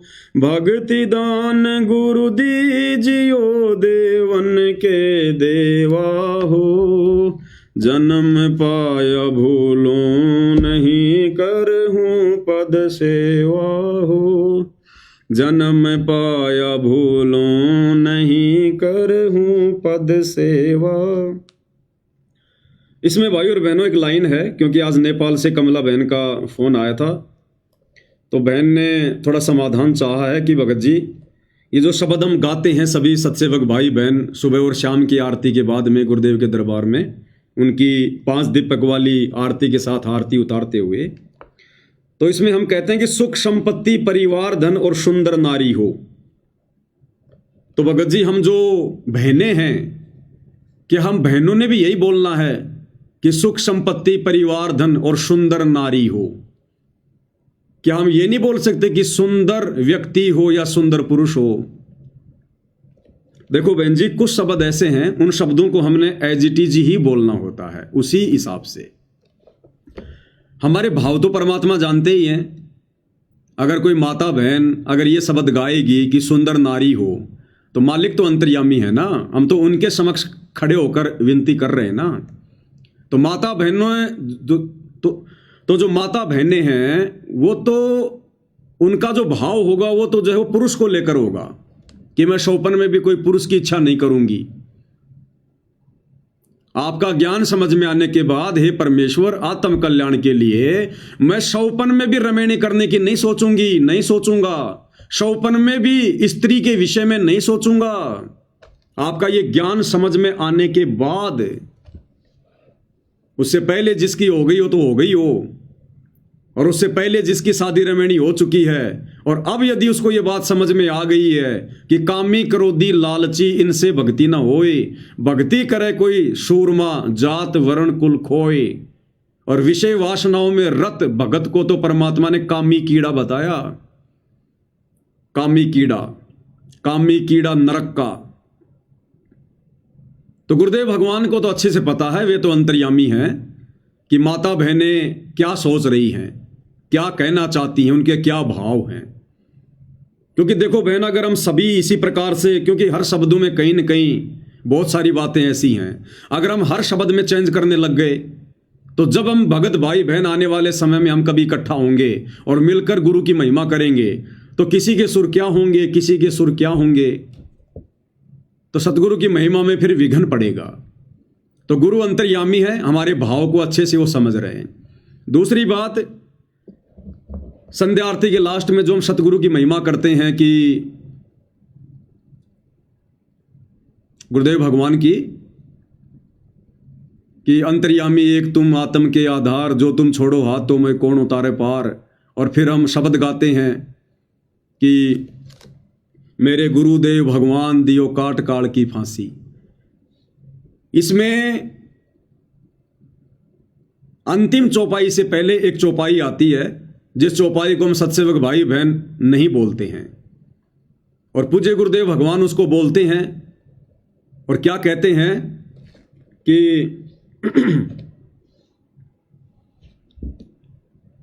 उसमें परमात्मा कहते हैं कि तुम्हें कहाँ ढूंढ के लाऊं, मैं तड़प तड़प रह जाऊं। तुम्हें कहाँ ढूंढ के लाऊं, मैं तड़प तड़प रह जाऊं। आप गए अमर अस्थान अस्थान, दई छोड़ तड़पती दासी। आप गए अमर अस्थान अस्थान, दई छोड़ तड़पती दासी। तो हमारे गुरुदेव भगवान ना तो कोई दास है ना कोई दासी है। और सांसारिक तौर पर देखें तो गुरुदेव भगवान स्त्री नहीं है, गुरुदेव भगवान तो एक पुरुष की भूमिका में है। और फिर भी गुरुदेव इस शब्द के लास्ट में अपने आप को दासी कहकर संबोधित कर रहे हैं। आप गए अमर अस्थान, दई छोड़ तड़पती दासी। अब कोई कहे कि गुरुदेव भगवान ने तो दास बोलना चाहिए, दासी क्यों बोल रहे हैं? क्योंकि यहां पर आत्मा की तरफ से संबोधन किया जाता है। आत्मा की तरफ से हमें सिखा रहे हैं गुरुदेव भगवान कि हमने आत्मा से आरती करनी है। और आत्मा ना कोई स्त्री होती है ना कोई पुरुष होती है। आत्मा तो गुरुदेव ने बताया वो तो पुल्लिंग है, पुल्लिंग। तो इसी प्रकार माता बहनें जो शब्द गाती हैं कि सुख संपत्ति परिवार धन और सुंदर नारी हो, सपने में इच्छा नहीं करूं गुरुआन तुम्हारी हो, तो माता बहनों ने वहां पर नारी शब्द का ही प्रयोग जो है वो करना है। और गुरुदेव भगवान ये वाणी इसलिए बोलते हैं भाई और बहनों, क्योंकि गुरुदेव भगवान ने 12वें पंथ में आकर और एक मुंह बोला गुरु धारण किया था। तो 12वें पंथ की जो आत्मा है, गुरुदेव ने उसके अनुसार ही भूमिका करनी है। और 12 पंथों में कभी भी गुरु को परमात्मा नहीं माना, किसी ने ना माना जाता है। इसलिए गुरुदेव भगवान ने कहा है, अपने मुंह बोले गुरुदेव भगवान की स्तुति करते हुए क्या कहा है कि तुम्हें कहां ढूंढ के ले आऊं, मैं तड़प तड़प रह जाऊं। अब भाई अगर गुरु भगवान है, गुरु अगर परमात्मा है, तो परमात्मा को ढूंढने की क्या जरूरत है? परमात्मा को ढूंढने की कहां जरूरत है। और भगत ने ये तत्व ज्ञान होने के बाद में फिर भगत ने तड़पने की क्या जरूरत है। कल को गुरुदेव भगवान यहां से जाएंगे, सतलोक वापस जाएंगे, तो हम तड़पेंगे। फिर धिक्कार हमारे ज्ञान को। इसका मतलब हमें ज्ञान ही पूरा नहीं हुआ जो हम ये सोचकर हम तड़प रहे हैं, चिंतित हो रहे हैं कि गुरु जी गए, अब हम मेरा मोक्ष कैसे होगा। अरे गुरु भक्ति की पूरी खुराक खिला के गया है, मर्यादा बता गया, मर्यादा में रह भक्ति कर, ले लेगा गुरु। वो तो शब्द स्वरूप ही है। पहुंचूंगा एक क्षण में जन अपने के काज। उसके लिए क्या शतलोक क्या पृथ्वी लोक, वो तो दिन में 1,00,000 बार शतलोक जाता है, 1,00,000 बार आता है। लेकिन गुरुदेव भगवान ने 12वें पंथ से मुंह बोला गुरु बनाया था। तो 12वें पंथ के नियम अनुसार कि उन 12 पंथों में किसी ने भी गुरु को परमात्मा नहीं माना और ना 12 पंथों के गुरु थे परमात्मा। हालांकि आदरणीय गरीबदास जी स्वयं जो है परमात्मा थे, लेकिन भूमिका उन्होंने 12वें पंथ के अनुसार की। इसलिए 12 पंथ से जुड़ी आत्माओं ने कभी भी अपने गुरु को परमात्मा की दृष्टि से नहीं देखा। तो गुरुदेव भगवान ने भी वैसी जो है वो लीला करनी थी। तो 12वें पंथ की आदि अधूरी नादान आत्माओं के आधार से गुरुदेव भगवान कह रहे हैं कि हे गुरुदेव भगवान, जब आप हमें छोड़ के चले जाओगे, शतलोक चले जाओगे, तो हमारा क्या होगा। हम तो आपकी याद में तड़पेंगे, फिर रोएंगे। आपने इस दासी को छोड़ दिया यहां पर आत्मा को। तो हमने इस प्रकार की बेवकूफ़ी नहीं करनी है।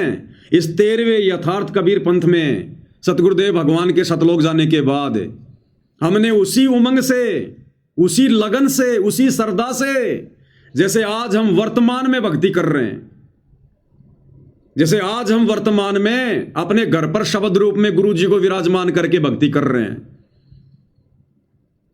उदाहरण के लिए मान लो भाई और बहनों, आज 25/9/2025 को जो गुरुदेव की जमानत होनी थी, मान लो ये जमानत परमात्मा जज में प्रेरणा करके स्वीकार करवा लेते। अभी आश्रम वाले क्या करते, ये तो किसी के बाप को भी खबर नहीं होने देते, क्योंकि हाईकोर्ट का सख्त आदेश है, भीड़ जमा नहीं होनी चाहिए। तो ये क्या करते, चुपचाप गाड़ी में बैठा के गुरुदेव को कहीं ले जाते, रोहतक में या धनाना में या कहीं और मुश्किल से 10-15 भक्तों तक ये बात रहती कि हाँ गुरुजी बाहर आ गए। बाकी संगत को कानों कान ये लोग खबर नहीं होने देते, और ना आप और हम सत्सेवकों को इस बात की होती खबर। हालांकि वर्तमान में तो बहुत सारे सोर्स हैं हमारे पास में, गुरुदेव के मुकदमों की सारी नकल है, उनके नंबर हैं, हम जब मर्जी कंप्यूटर में 2 मिनट में देख लेंगे जमानत हुई कि नहीं हुई, जैसे कि आज हमने देख लिया। और इन आश्रम वालों ने सूचना नहीं दी संगत को कि जमानत रद्द हो गई। ये कहते हैं हमने शाह न्यूज चैनल बनाया है, शतलोक आश्रम न्यूज चैनल, सच तो हम दिखाएंगे। अरे अपने भक्तों को तो सच दिखा दो जो तुम्हें दान धर्म दे रहे हैं। अरे आश्रम वालों, एक छोटा सा वीडियो तो बना के डाल देते आज का कि गुरुजी की जमानत कैंसिल हो गई। तुम तो भक्तों को सच्चाई नहीं बता रहे, जगत को क्या खाक बताओगे। तो मान लो भाई और बहनों, यह भी कोई तरीका ना होता सच जानने का कंप्यूटर वाला, और आज अगर गुरुजी की जमानत होती तो क्या होता, ये लोग सीधा गुपचुप में गुरुजी को ले जाते और किसी को कानून खानी खबर भी नहीं होने देते। अब गुरुजी तो जेल से बाहर हैं और हम भगत भाई बहन गुरुजी को जेल में समझकर अपने अपने घर पर भक्ति कर रहे हैं सत्सेवक। तो ठीक इसी प्रकार आप और हम भगत भाई बहनों ने आज वर्तमान में गुरुदेव शरीर रूप में जेल में बैठे हैं, कल को जब शतलोक चले जाएंगे उस समय भी हमने इसी भाव से, इसी श्रद्धा से, ठीक इसी प्रकार गुरु को पल पल अपने घर में, अपने घट में, शब्द रूप में अपने घर पर, अपने सिंहासन पर विराजमान मानकर कि गुरु तो भैया मेरे साये की तरह मेरे साथ है, मेरे शरीर की धड़कन की तरह मेरे साथ है। जो बच्चा गऊ की नजर में यूं साईं को संत, भक्तों के पीछे फिर भगत वत्सल भगवंत। अगर गुरु मेरे से दूर हो गया तो ये आरती की थाली एक बार भी नहीं घुमाई जा सकती, एक बार भी। तो ठीक हम सत्सेवक भाई बहनों ने कल को जब परमेश्वर अपनी लीला करके यहां से जाएंगे, आप और हमारे मन में तनिक भी नहीं आना चाहिए, तनिक भी, कि गुरुजी शतलोक गए। जरा भी मन में मायूसी नहीं होनी चाहिए, कोई दुख नहीं होना चाहिए। अगर जरा भी दुख हो गया, आंखों में आंसू आ गए, एक टपका भी अगर आंसू आ गए, ये सोचकर कि गुरुजी गए, वैसे चाहे गुरुदेव की याद में रोज रो, कितना ही रो, पानी बहा दो आंखों से जितना मर्जी, जितना पानी बहेगा उतने हमारे पाप कर्मों का नाश होगा।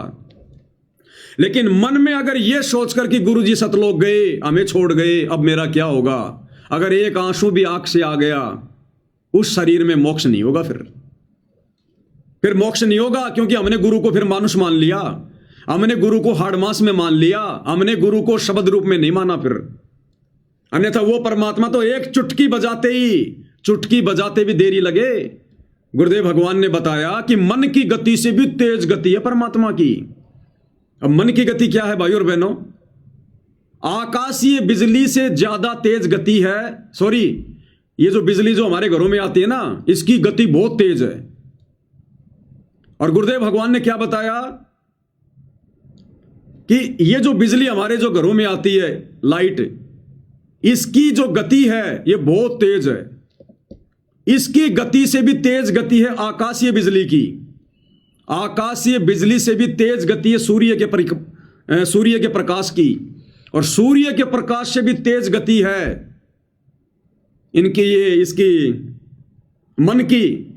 सूर्य के प्रकाश से भी तेज गति है मन की गति, और मन से भी कई लाखों गुना तेज गति है परमात्मा की। पहुंचूंगा क्षण एक में जन अपने के काज, हिरणाकुश उदर विदारिया नरसिंह जी धरलू साज। गोता मारू स्वर्ग में जा बैठूं पाताल, गरीबदास ढूंढता फिरू अपने हीरे मोती लाल। ये गलती हम सत्सेवकों ने नहीं करनी है। बहुत सारी संगत तो जब गुरुदेव भगवान लीला करके यहां से जाएंगे, उस समय फैल हो लेगी रो रो के, चिंता करके।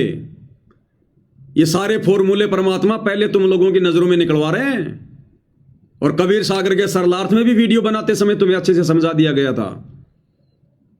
साफ साफ लिख रखा गुरुदेव ने वहां पर कि गुरुदेव के जाने के बाद गुरु को मरा हुआ ना समझें, पल पल अपने साथ में समझकर और अपने तीनों समय का अपना नित्य नियम, अपना सुमरण, अपनी भक्ति करते रहें कि गुरु सदा मेरे साथ में है। घटी ही में गंगा, घटी ही में जमुना, घटी ही में जगदीश सतगुरु तारेंगे।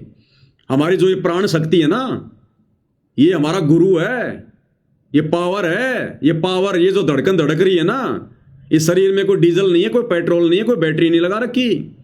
ये परमेश्वर की शक्ति है, ये पावर है परमात्मा की। ये बिजली कोई वैज्ञानिक नहीं बना सकता। जो बिजली जो बड़ी बड़ी फैक्ट्रियों को जो है वो चला देती है, वो बिजली क्या है जो एक तार के माध्यम से आ रही है? वो बिजली परमात्मा की गुप्त शक्ति है वो। तो हमारा जो शरीर चल रहा है, हम जो बोल रहे हैं, चल रहे हैं, देख रहे हैं, तो परमात्मा हमारे अंदर समाहित है। जैसे फूल के अंदर उसकी सुगंध होती है, इस शरीर में ऐसे ही परमात्मा बैठा है। सबके हृदय रूपी गुफा में बैठा है परमात्मा। हमने उनको शरीर में नहीं देखना। देही को सतगुरु कहे, यो तो धुंधर ज्ञान, चार दाग आवे नहीं वाको सतगुरु जान। हमने सतगुरु को शब्द रूप में देखना है, तब हमारी भक्ति सफल होगी, तब हम सतलोक जाएंगे। हमें परमात्मा शब्द रूप में सतलोक लेकर जाएगा। तो हम भक्तों के अंदर कोई भी कमजोरी नहीं रहनी चाहिए किसी भी प्रकार की। दुनिया चाहे उनको मानो समझे, भगत उनको मानो समझे, हमने ये गलती नहीं करनी है। तो गुरुदेव भगवान ने जो ये वाणी बोली है, तुम्हें कहां ढूंढ के लाऊं, मैं तड़प तड़प रह जाऊं, आप गए अमर स्थान दई छोड़ तड़पती दासी। तो ये वाणी हमने नहीं बोलनी, और ना हम बोलते, इसलिए हमने नई भक्ति बोध से इस वाणी को हटा दिया। ये परमात्मा दया कर रहे हैं भाई और बहनों। परमात्मा दास को प्रेरणा दे दे के नहीं, ये 20-20 साल से 30-30 साल से ये राजनीति करने वाले, ये परम भगत है, इनके भेजे में एक शब्द भी नहीं आ रहा क्या और क्या नहीं है। ये आज भी ना आश्रमों में वही तोते की तरह बोलते हैं, तेरा रामपाल अज्ञान किया सतलोक का वासी। अपने भगवान को रोजाना सुबह शाम ये क्या बोलते हैं? अज्ञान, अज्ञानी। तो ये मालिक की विशेष दया हुई हम सत्सेवकों पर। तो हम भाई बहनों ने ये वाणी नहीं बोलनी, हम नहीं बोलते ये। और लास्ट की वाणी में भी हम केवल अपने गुरुदेव भगवान को महिमा देते हैं कि परमेश्वर सतगुरु रामपाल जी दाता, आपकी घनी अमोलक बातां। हम ये नहीं कहते स्वामी राम देवानंद जी दाता, आपकी घनी सतावे बातां। हमें क्या बातें सताएंगी?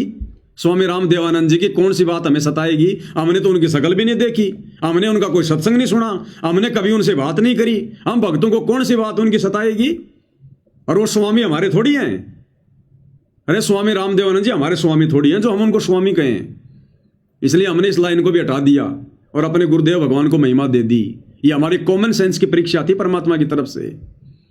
कि परमेश्वर सतगुरु रामपाल जी दाता आपकी घणी अमोलक बातां, अमोलक यानी जिन बातों का कोई मोल ही नहीं है, अनमोल, और थारा पवन दास अज्ञान की जो सतलोक का वासी। हम इस प्रकार से अपने गुरु को महिमा देते हैं। धर्मदास की विनती समर्थ चित दीजो हो, धर्मदास की विनती समर्थ चित दीजो हो। तो यहां पर हमने धर्मदास जी की जगह अपना अपना नाम लेना है सबने। माता बहनों ने अपना नाम, भगत भाइयों ने अपना नाम। पवन दास की विनती समरथ चित दीजो हो, ये आना जाना निवार के अपना कर लीजो हो। ये आना जाना निवार के अपना कर लीजियो। हम विनती कर रहे हैं रोज, और परमात्मा क्या कहते हैं? राम नाम रटते रहो जब तक घट में प्राण, और कभू तो दीन दयाल के भिनक पड़ेगी कान। कि तुम विनती करते रहो, प्रार्थना करते रहो, महिमा करते रहो, कभी न कभी तो तेरे सतगुरु के कान में तेरी बात पड़ेगी। और जिस दिन ये बात पड़ गई उसी दिन तेरा उद्धार, तेरा कल्याण है।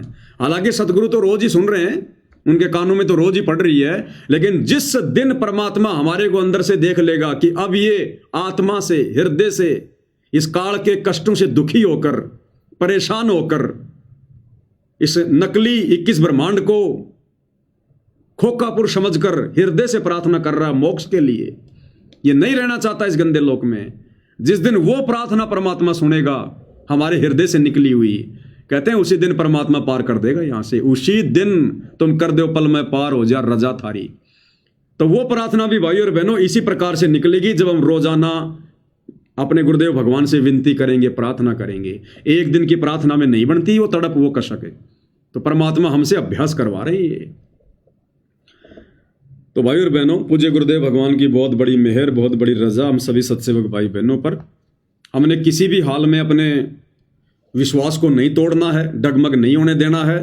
और आज हमारे विश्वास की जीत हुई है, हमारे विश्वास की, क्योंकि गुरुदेव भगवान को, अंतर्यामी को अच्छे से पता था कि जिन आत्माओं को मैंने तैयार किया है सतलोक से, सतलोक के लिए, सतयुग से लेकर वर्तमान समय तक, जो मेरे हीरे मोतीलाल है, मेरी विशेष आत्मा है, मेरे सत्सेवक बच्चे हैं, अंतर्यामी ने देख लिया कि उन्होंने ज्ञान आधार से अपना निर्णय पहले कर लिया है कि अगर गुरुदेव इन आश्रमों में आएंगे, इन आश्रम वालों के इसी प्रकार के विचारों के रहते सहते, तो वो सत्सेवक बच्चे इन आश्रमों में नहीं आने वाले। तो गुरुदेव भगवान ने निर्णय ले लिया, फिर क्या करूंगा उन आश्रमों में जाके, राजनीति क्यों जो है उन सेंटरों पर जाकर, जहां मेरी आत्मा ही नहीं आएगी, इनके बीच में जाके क्या करूंगा? इनसे तो मैं जेल में दुखी हूं, ये तो जेल में भी सुख का सांस नहीं लेने दे रहे, यहां भी रोज लड़ाई झगड़े की शिकायतें, प्रार्थनाएं। तो गुरुदेव भगवान ने यदि जमानत कैंसिल करवाई है अपने सत्सेवक बच्चों को और ज्यादा भक्ति में आगे बढ़ता हुआ देखने के लिए, दृढ़ करने के लिए, और इन आश्रम वालों को एक मौका देने के लिए कि नालायकों सुधर जाओ, नहीं तो खून के आंसू रोगे फिर आने वाले समय में। तो भाई और बहनों, पूज्य गुरुदेव भगवान के आशीर्वाद से आज की सतगुरु महिमा में केवल इतना ही। परमात्मा हम सबका मार्गदर्शन करें, हमें सद्बुद्धि दें, गुरुदेव भगवान हमें आशीर्वाद दें, इसी प्रकार भक्ति मार्ग पर आगे बढ़ने के लिए प्रेरित करते रहें। तो आज यही अपने शब्दों को विराम देते हैं। बंदी छोड़ सतगुरु रामपाल जी परमेश्वर जी की जय हो।